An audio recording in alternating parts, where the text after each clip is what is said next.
い聖女戦悪くなかったわね。またいい子ちゃん発言してきた。すかさず切り捨ててやるわ。だって私は悪役令嬢だもの。 Villainess That Goes Down in History, episode number 4. And yo, the Rizzler, the Rizzmeister, the Rizzinido, right? The freaking Riz Master himself, the Prince, is just a anomaly that I don't think our Villainess was ready for. Like the fact that he came and he wall pushed her, right? And he whispered in her ear, and she just, all the composure that she has been building herself up with being the villainess and whatever, it was all for naught in that moment. Like she lost all of it, and the prince just totally just like, he just totally just rizzed her up. And then when she goes and has her big monologue with the Saintess and her villainous moment, he's just sitting there just like, he's like, I'm gonna eat you up. He does not give a shit about the princess or the Saintess or whatever. He does not give a crap about her whatsoever. And as that's happening, right? Like, first off, totally okay that it's happening in that way and whatever, okay? Totally okay. But here's the thing. What happens for the story? Because, like, basically the way that it's presented to us is there's two flowers that bloomed. One is the prince, and one is the Saintess. And because of those two flowers, the dependency on the kingdom and its prosperity and whatever else is based on those two flowers coming together. So the fact that the prince he's around the Saintess to keep up appearances, but his eye or eyes is only for Jill. So it's only for our villainess. So because of that, or Alicia. Did I call her Jill? Alicia, right? Alicia's her name? Yeah, it's Alicia. I don't know why I called her Jill. I think that's the other anime, right? So this is Alicia. Sorry. Don't hate me too much in the comments. I think the other one, the damsel one, is the Jill character. Anyways, Alicia. So his eyes are only for Alicia. But what happens when he's like, that prophecy can shove it? You know what I mean? What happens to the story? The other thing is, I mentioned his eyes, right? One thing that I forgot to mention the past couple episodes is the OP. So the OP shows Alicia, getting carried around by the prince and whatever else.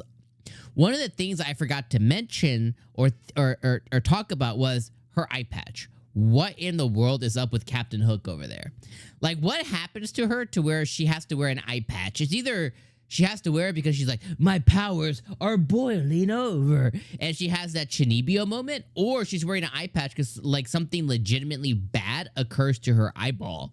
And I'm like, yo, I hope that she's okay. Because, like, yo, having to wear an eye patch like Captain Hook, that sucks. So it's like, what in the world is with the eye patch? Again, I hope it's like, my power is resonating. I hope it's one of those kind of moments to where, like, I have to protect others against my eyes if I open them, whatever, like a moment, whatever. So, like, I don't know. I just want to talk about that because, like, yo, what in the world is going on with her eyeball? Outside of that, though, I think, this episode is really good. I enjoyed it quite a bit. This was episode number 4. And basically what ended up happening is we picked up from last week where she gets assigned to the Saintess, and her dad's really worried about her because, hey, if you get assigned to the Saintess and you're seen as her confidant that, basically tells her no, then you can be hated on because at this point, the way that Alicia described it was, she currently has main character plot armor, which basically means like she can do no wrong. Everybody loves her. And because of that, she is now going to be the person who ends up coming in and has to tell the Saintess, like, you're wrong.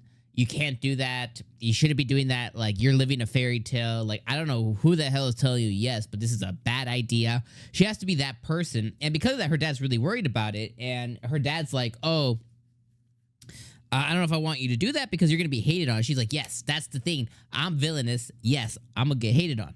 So she does it, and it ends up, I'm going to fast forward. She ends up having that big scene where, she's telling her, the Saintess, like, hey, this is your essay is a fairy tale. It's not rooted in realism. It's not rooted in things that can actually happen.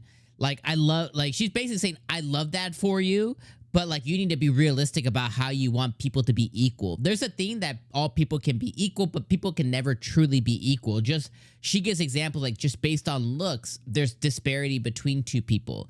Based on talent, there's disparity between two people. And you don't want a world where somebody's extremely talented, but not recognized for that talent. And you don't want a world where somebody's talentless, but on the same level as somebody who is good looking and super talented. So it just makes sense, because like, you don't want a world like that to where, you know, the person who, you know, does nothing with their life is suddenly completely equal. Equal means equal opportunity, doesn't mean equal and equal, right? It's just the way that the world works. So I love that she goes on the big old monologue, and as she's going on the monologue, you know, obviously all the men around her, around the Saintess, are all like, you know, goo goo gaga. She calls him out. I was like, yeah, go girl. She calls him out, but then there was a thing that happened with, I think, one of her brothers, like their eyes like flashed. I don't know if that was the game intervening with them seeing her. So I don't know. It's one of two things. It's either the game intervening with like them having a thought for themselves and the game going, no, no, no, no, no, no, you're for the Saintess. Or if it's the opposite, if it's like, oh, they're so enamored and they're under the Saintess's spell, and that moment broke the spell. And now they're like, oh no, I can see what Alicia is saying. So it's one of two things. It's either that it broke the spell, or it validated it, or like it basically brought them back to like, no, no, no, you're for the Saintess. The funny thing is, the king, as well as his people around him, are not under the Saintess's spell. They recognize that she has a spell over people, and the prince is not over the spell. Like, even in Alicia's own words, she's like, oh yeah, the prince really hasn't been giving the same. He should be in love with, like, head over heels with her, and he's not. So like, that's a problem too. So anyways, I love that. Now for the middle stuff. The middle stuff was all about her getting the I think his name's Will. No, that's the grandpa Will. The little boy, I forget what his name is, but you know, the little boy, getting her to be like her confidant, her butler, her attendant during the academy. She gets that all approved. He gets out of the Renoa village. That was really cool. Grandpa Will decide to stay there because he wants to see the future of it. And then she helped this girl named Rebecca. She cut off her leg. She saves this girl named Rebecca, and she basically assigns her as her informant there. And the thing I loved about that was Grandpa Will told her, like, because she was like, the girl was gonna die, and he was like, you need to be the best villainess you can be. And it very much reminds me of like a kid who watches like an anime or a cartoon, and they see themselves more in the villain than they do the hero, right? So it's like, if you watch Power Rangers, you see yourself more in Ivan Ooze as you do the Red Ranger or something like that.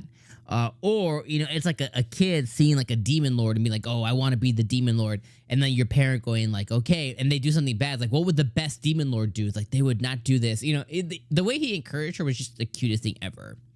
And she was able to save her, and, you know, that all stuff happened too. So I really love that quite a bit as well. So yeah, overall, this episode, absolutely fantastic. Episode 4, I think, was about an 8 out of 10. I can find fault in it, of course, but I really did enjoy it, and I'm liking what I'm seeing so far, and I was very, very entertained. So yeah, I'll see you guys next week for episode number 5. Let me know your thoughts in the comments below, and have a great rest of your week. Peace.